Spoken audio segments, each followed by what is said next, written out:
যে আমাদের এই বাঘা এলাকায় আপনার ভেজাল গুড় তৈরি করছে এবং দীর্ঘদিন ধরে তারা আপনার তৈরি করছে। এখানে একটা পরিবেশ বা অনেকগুলো বাড়ি আপনার দেখতে পাচ্ছেন যে অনেকগুলো বাড়িতে আপনার সাধারণত এই ধরনের ভেজাল গুড় তৈরি হচ্ছে। এই ভেজাল গুড়ের মাধ্যমে এই ভেজাল গুড়কে তারা আখের গুড় অথবা খেজুরের গুড় হিসাবে তারা সারা বাংলাদেশে তারা সরবরাহ করে যাচ্ছে আপনার, এবং এই গুড়টা আমাদের সারা বাংলাদেশে আপনার ছড়িয়ে যাচ্ছে এবং আপনার মানুষ খাচ্ছে সরল মনে, তারা আপনার খেজুরের গুড় হিসেবে খাচ্ছে। বাট সরজমিনে আমরা ভোক্তা অধিকার যিনি কর্মকর্তা আছেন উপপরিচালক ওনাকেও নিয়ে আসি, তো এসে আমরা সরজমিনে পরিদর্শন করে আমরা যে কারখানার যে পরিবেশ এবং গুড় তৈরির যে উপকরণ যেগুলো দেখতে পাই এগুলো খুবই অস্বাস্থ্যকর এবং মানব স্বাস্থ্যের জন্য খুবই ক্ষতিকারক। যেমন আমরা এখানে পাই আপনার খুবই রং পাই, যেটা কোনোভাবেই ভোজ্য না, মানুষের শরীরের এটা কোনোভাবে এডিবল না। তারপর আমরা পাই হাইড্রোজ, তারপর চুন, আর আমরা যে আখের গুড় বা গিয়ে খেজুরের গুড় হিসাবে যে গুড়টা খাচ্ছি এটা সম্পূর্ণ গিয়ে চিনির গুড়।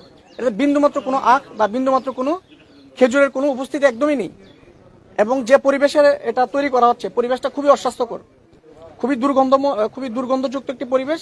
এখানে যে কোনো সুস্থ স্বাভাবিক মানুষ এই পরিবেশ যদি একবার দেখে তাহলে সে আর কখনো গুড় খাবে না। আচ্ছা, এইখানে আমরা আরো জানতে পেরেছি যে এই উপজেলায় বা পার্শ্ববর্তী চারঘাট উপজেলায়, পুঠিয়া উপজেলায় এমন অনেক কারখানা রয়েছে এবং বাসাবাড়িতেও কিন্তু স্বল্প পরিসরে এমনটি করা হয়। সেক্ষেত্রে আসলে আপনাদের নজরদারি, আপনাদের অভিযান পরিচালনা কিভাবে করছেন বা করবেন একটু জানাবেন। ধন্যবাদ আপনার সুন্দর প্রশ্নের জন্য। দেখেন, আমরা আমাদের গোয়েন্দা তথ্যের মাধ্যমে আমরা এই আজকের অপারেশন করি, এবং এই গোয়েন্দা তথ্যের আমাদের সবসময় আমাদের ফিল্ডে যারা থাকে তারা সবসময় এগুলো নিয়েও কাজ করে থাকেন। অন্যান্য অপরাধ দমন বা মাদকের সাথে আমরা এই জন্য ভেজাল বিরোধী বা সমাজ বিরোধী যে কাজগুলো এগুলোর জন্য আমরা সার্বক্ষণিক কাজ করে থাকি। এখানে সবাই মোটামুটি আমাদের নজরদারিতে আসছে। তো আপনারা দেখবেন যে আমরা অলরেডি এটা একটা অব্যাহত একটা অভিযান, পরবর্তীতেও হয়তোবা অন্য জায়গায় আপনারা দেখবেন যে আমরা এই ধরনের অভিযান পরিচালনা করছি।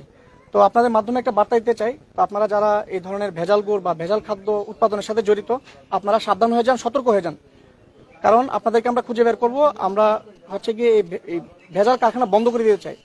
এটা সমগ্র সমাজে, সমগ্র বাংলাদেশের মানুষ, যে নতুন যে শিশু প্রতিনিয়ত জন্মাচ্ছে, এই শিশু আপনাদের ভেজাল খাদ্যের কারণে তারা একটা স্বাস্থ্যের ঝুঁকি নিয়ে তারা আস্তে আস্তে বড় হচ্ছে। ধন্যবাদ। আমি মেজর মুস্তাফিজুর রহমান, আমি 82 রেফ 5 কর্মরত আছি।